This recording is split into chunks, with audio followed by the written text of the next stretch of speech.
ओम शांति। आज प्यारे मीठे बाबा की मुरली मंथन की डेट है 10 अप्रैल 2025। तो आज मीठे बाबा अपने बच्चों से कह रहे हैं, अपनी उन्नति के लिए रोज पोता मेल निकालो।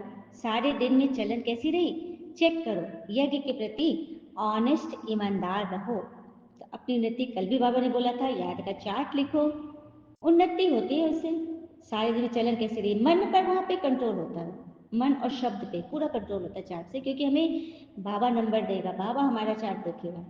तो यज्ञ के प्रति ऑनेस्ट वही रहेंगे जो चार्ट डालेंगे। बिगैर चार्ट के हम डिसऑनेस्टी कर रहे हैं, हम बाबा को ध्यान ही नहीं दे रहे, हम बाबा को बहुत हल्के में ले रहे हैं। और क्या बोले, और कहते हैं ना, no one can take away your pains, then do not allow anyone to take away your happiness.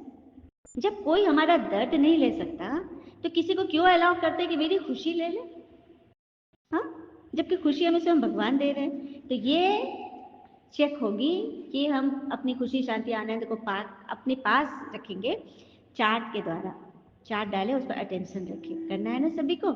प्रश्न, किन बच्चों के प्रति बाबा का बहुत रिगार्ड है, उस रिगार्ड की निशानी क्या है। उत्तर, जो बच्चे बाबा के साथ सच्चे यज्ञ के प्रति ईमानदार हैं, कुछ भी छिपाते नहीं हैं, उन बच्चों प्रति बाबा का बहुत रिगार्ड है। रिगार्ड होने के कारण कुछ कार्ड उठाते रहते हैं, सर्विस पर भी भेज देते हैं। बच्चों को सच सुनाकर श्रीमत लेने की अकल होनी चाहिए। बच्चों को सच सुनाकर श्रीमत लेने की अकल होनी चाहिए।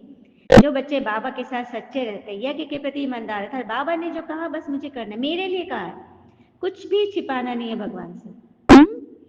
उन बच्चों के प्रति बाबा बहुत रिगार्ड रखते हैं। रिगार्ड होने का पुचकार देकर उठाते रहते, सही बात है। कभी कभी और नई नई सर्विस पर भी भेज देते हैं। तो बच्चों को सच सुनाकर श्रीमत लेने की अकल होनी चाहिए। गीत है, महफिल में जल उठी शमा तो परवाने आ गए। ओम शांति। अब यह गीत तो हुआ रॉन्ग, क्योंकि परमात्मा को क्षमा तो है नहीं। परमात्मा तो वास्तव में समय नहीं कहा जाता। यह तो भक्तों ने अनेक नाम रख दिए, न जानने का कहते भी नेति नेति हम नहीं जानते। नास्तिक हो गए ना, भगवान को नहीं जानते तो क्या होगा। फिर भी जो नाम आया वह कह देते हैं। बाबा को आकर अपना परिचय देना है, सास शादी को भी पिता का परिचय नहीं देते। जब देखिए घर वाला स्वयं आएगा तभी तो बताए, कल भी बता रही थी ना, स्वयं आके बताएगा ना मेरा घर कहाँ, मैं कौन हूँ। बाकी इस समय तो सभी पत्थर बुद्धि है, आत्मा में बुद्धि है, ऑर्गन द्वारा पता पड़ता है, आत्मा ही पारस बुद्धि और पत्थर बुद्धि बनती है, सारा मदार आत्मा पर है। मनुष्य तो कह देते हैं आत्मा ही परमात्मा है, वह तो निर्लेप है, इसलिए जो चाहे करते रहो। ओ, आत्मा में ही परमात्मा, तो जो चाहे करो। हाँ, उत्तेजित हो जाओ, क्रोध कर लो, और कहते हैं ना, उत्तेजना क्रोध में कहे गए शब्द और किया गया कर्म स्थिति को और ही बिगाड़ देता है। इसलिए मौन और मुस्कुराहट को अपना आभूषण बनाओ। संसार का चक्र ऐसे ही चलता रहेगा, मुस्कुराकर हर क्षण को स्वीकार करो। कठिन से कठिन स्थिति में भी विवेकपूर्ण और धैर्यपूर्वक लिया गया निर्णय ही सुखमय जीवन का आधार है। तो बाबा अपने मिलिट्री बना रहे ना शिव शक्ति से ना, तो पेपर तो आएंगे ही, क्योंकि कड़े कड़े पेपर आते हैं मिलिट्री जो फोर्स होती है लड़ाई युद्ध वाली, तो कितने परीक्षाओं से उनको पास होना पड़ता है, ट्रेनिंग। हाँ, डल हेड और लुल्लुपुंजू तो वह रहेंगे नहीं, इसीलिए बाबा माया को ये दे देते हैं पूरी अथॉरिटी की, जाओ पेपर लो। जिस पेपर में बच्चा कच्चा है, माया वहाँ पहुँचती है ना। तो सारे दिन का पोता मेल निकालो, क्या क्या किया हमने। भोजन देवताओं मिसल खाया, याद में खाया, थोड़ा खाया, चलन कायदे से चली या अनाड़ियों मिसल चली। रोजाना अपना पोता मेल नहीं संभालेंगे, तुम्हारी उन्नति नहीं होगी।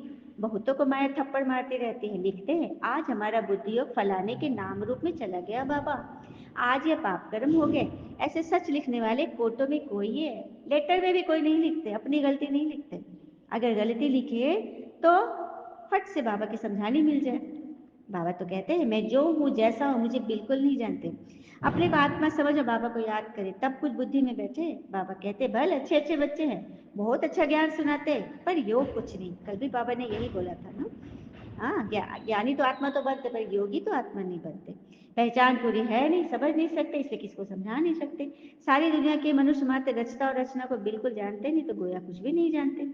यह भी ड्रामा में नूंद है। हाँ, फिर भी जो होगा सो देखा जाएगा।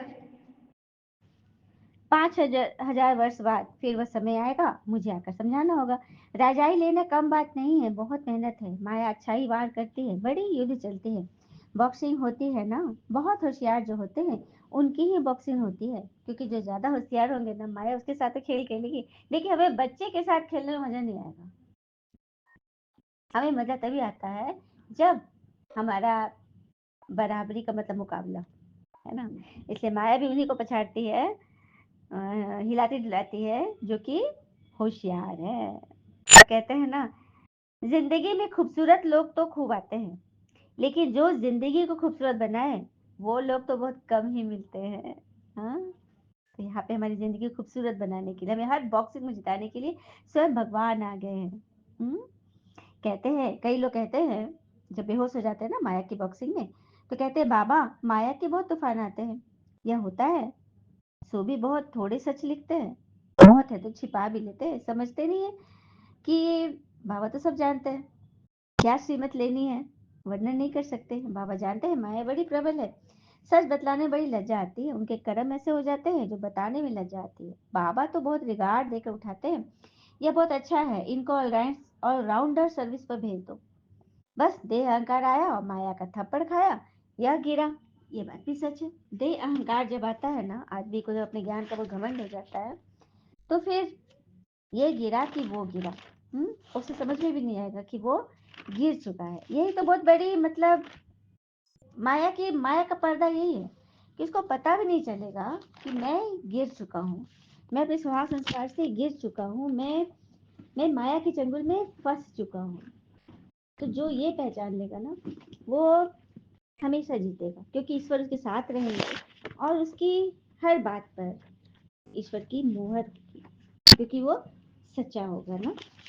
तो बस उसी तरह से हमें समझना है अपने आप में कि हम किस तरह से श्रीमद् रामायण चले और अपने आप को साबित करके दिखाए भगवान को। बाबा कहते हैं, ये देवी गुण वाले मनुष्य थे, इसलिए उनको देवता कहते हैं, आसुर गुण वाले को असुर कहते हैं। असुर और देवता में रात दिन का फर्क है, कितना मारा मारी झगड़ा लगा पड़ा है, खूब तैयारियां होती है, इस यज्ञ में सारी दुनिया स्वाहा होनी है। इसके लिए सब तैयारी चाहिए ना, बॉम्ब निकले सो निकले, फिर बंद थोड़ी हो सकते हैं। ये जो बॉम्ब तैयार हो रहे हैं वो बंद होने के लिए नहीं है, यूज होने के लिए। थोड़े समय के अंदर सबके सब ढेर हो जाएंगे, क्योंकि विनाश तो फटाफट होना चाहिए ना। फिर हॉस्पिटल आदि थोड़ी रहेगी, किसको पता भी नहीं पड़ेगा, मासी का घर नहीं है। विनाश साक्षात्कार कोई पाई पैसे की बात नहीं है, विनाश को देखना सारी दुनिया की आग देख सकेंगे, मतलब ऐसा भंगुर को आग लगेगी ना कि बस बात मत पूछो। और ये होने वाली से तो बाबा कहते हैं, अंदर जो कुछ भी है वो सब विनाश होगा। तो अंदर में ना, सबसे पहले बाबा अपने बच्चों कह रहे हैं, अंदर में कुछ भी भरा पड़ा है ना, उसे खलास करो। और कहते हैं ना, बड़ा सा महल या छोटी सी झोपड़ी, खुशी उसी को मिलेगी जिसकी शांत होगी खोपड़ी। खोपड़ी में तो सारा माल भरा रहता है, ऐसा वैसा इसका उसका, हाँ, उसी में फिरते रहता है। इसलिए बाबा कहते हैं, माँ में कम याद करो, यह भी समझ से याद करना। हम्म पहले तो मैं आया हूँ, यह पक्का करो कि बाबा का परिचय बुद्धि में अच्छी रीति धारण करो। अंतर्मुखी बच्चे अच्छी रीति समझ सकते हैं कि हम आत्मा बिनती हैं, हमारी आत्मा को भी नॉलेज मिल रही है, हमारे में 84 जन्मों का पाठ भरा हुआ है। हाँ, यह बात तो भगवान ही आकर हमें बताते हैं कि किस तरह से तुम तैयार हो रहे हो। कि बाबा ने कहा, देव ब्रह्मांड में आकर कुछ न कुछ कह देते हो, यज्ञ में तो बड़ी ऑनेस्टी चाहिए ना, अभी तो बहुत अलबेले हो, खान पान वातावरण कुछ सुधरा नहीं है, अभी तो बहुत टाइम चाहिए। सर्वेश्वर बच्चे को ही बाबा याद करते हैं, पदवी वही पा सकेंगे। ऐसे ही अपने को सिर्फ खुश करना नहीं, यह तो चना चबाना है। चने चबा लो, चने चबाने से खुश हो गए, थोड़े से चने मिले, बस खुश हो गए कि हमको तो बहुत मिल गया।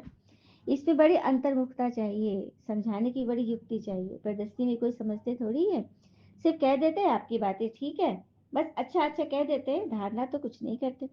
यहाँ भी बच्चे नंबरवार हैं, चढ़ते चढ़ते मेहनत करते करते फिर चढ़ाई चढ़ नहीं सकते। माया के ग्रहण व तूफान लगता है तो एकदम नीचे गिरकर पुर्जा पुर्जा हो जाते हैं। थोड़ी ही सर्विस में की तो अहंकार आ जाता है, गिर पड़ते हैं, समझते नहीं कि ये पिता भी है तो साथ साथ धर्मराज भी है। अगर कुछ ऐसा करते हैं तो हमारे ऊपर बहुत भारी दंड पड़ता है। हाँ, तो इससे तो बाहर ही रहे तो अच्छा है, क्योंकि जब फंसने लगते हैं माया के, जब बहुत ज्यादा हमले होने लगते हैं तो घबरा जाते हैं, बहुत चोट लग जाती है। वारिस बनना, भगवान का वारिस बनना कोई मासी का घर थोड़ी ना है। हाँ, और भगवान तुम्हें सदा काल का सुखी बनाने आए हैं, तो सुखी बनने के लिए एक सुंदर सा प्रसंग है। एक व्यक्ति अपने गुरु के पास गया और बोला, गुरुदेव, दुख से छूटने का कोई उपाय बताइए। शिष्य ने थोड़े शब्दों में बहुत बड़ा प्रश्न किया था। दुखों की दुनिया में जीना, लेकिन उसी से मुक्ति का उपाय भी ढूंढना, बहुत मुश्किल प्रश्न था। मैंने इस दुनिया में रह के, दुख की दुनिया में रह के सुख को पा लेना। गुरु ने कहा, एक काम करो, जो आदमी सबसे सुखी है उसके पहने हुए जूते लेकर आओ, फिर मैं तुझे दुख से छूटने को उपाय बता दूंगा। शिष्य चला गया। एक घर में जाकर पूछा, भाई, तुम तो बहुत सुखी लगते हो, अपने जूते सिर्फ आज के लिए मुझे दे दो। उसने कहा, कमाल करते हो भाई, मेरा पड़ोसी इतना बदमाश है कि क्या कहूँ। ऐसी स्थिति में सुखी कैसे रह सकता हूँ, मैं तो बड़ा दुखी इंसान हूँ। वह दूसरे घर गया। दूसरा बोला, अब क्या बताऊं भाई, सुख की तो बात ही मत करो, मैं तो पत्नी की वजह से बहुत परेशान हूँ। ऐसी जिंदगी बिताने से तो अच्छा है कहीं जाकर साधु बन जाओ। सुखी आदमी देखना चाहते हो तो किसी और के घर जाओ। वो तीसरे घर गया, चौथे घर गया, किसी की पत्नी के पास गया तो वह पति को क्रूर बताती, पति के पास गया तो पत्नी को दोषी कहता, पिता के पास गया तो पुत्र को बदमाश कहता, पुत्र के पास गया तो पिता की वजह से खुद को दुखी बताता। सैकड़ों हजारों घरों के चक्कर लगाया, सुखी आदमी के जूते मिलना तो दूर, खुद के भी जूते घिस गए। शाम को गुरु के पास आया और बोला, मैं तो घूमते घूमते परेशान हो गया, न तो कोई सुखी मिला और न सुखी आदमी के जूते। गुरु ने पूछा, लोग क्यों दुखी है, उन्हें किस बात का दुख है। उसने कहा, किसी का पड़ोसी खराब है, किसी की पत्नी से परेशान है, कोई कोई पति से दुखी है तो कोई पुत्र से परेशान है। आज हर आदमी दूसरे आदमी के कारण दुख भोग रहा है। गुरु ने बताया, सुख का सूत्र ही है, दूसरे की ओर मत देखो बल्कि अपनी ओर देखो, खुद में झांको, खुद की काबिलियत पर गौर करो। प्रतिस्पर्धा करनी है तो खुद से करो, दूसरे से नहीं। जीवन तुम्हारी यात्रा है, दूसरे को देखकर अपने रास्ते मत बदलो। खुद को सुनो, खुद को देखो, यही सुख का सूत्र है। सुन लिया? तो अपने आप को देखो। बाबा ने कभी बोला है कि विश्व परिवर्तक सो स्व परिवर्तक, हाँ, जो विश्व परिवर्तक है वही स्व परिवर्तक करेंगे? नहीं, जो स्व परिवर्तक है, जो खुद को बदलता है, वही विश्व को बदलेगा। तो अपने आप को बदलो। हम्म? मनुष्य में तो देखो, किस किस को पीस प्राइज देते रहते हैं, पीस प्राइज, शांति का पुरस्कार, जबकि वास्तव में पीस करने वाला तो एक ही है, उनको तो पहचानते ही नहीं। बच्चों को लिखना चाहिए, दुनिया में प्योरिटी, पीस, प्रॉस्पेरिटी भगवान की श्रीमत पर ही स्थापन होती है। श्रीमत तो मशहूर है, श्रीमद भगवत गीता का कितना रिकॉर्ड है ना, शास्त्र का। कोई ने किसके साथ मंदिर में कुछ किया तो कितना लपटते हैं। अभी तुम जानते हो सारी दुनिया ही जलकर भस्म हो जाएगी, ये मंदिर मस्जिद आदि को जलाते रहेंगे। ये सब होने से पहले पवित्र हो जाना है, क्योंकि लास्ट समय, विनाश के आने के पहले आप सब तैयार हो जाओ, क्योंकि ये तो तुम्हारा अमूल्य जीवन है, इनको तो बहुत संभाल के रखना है।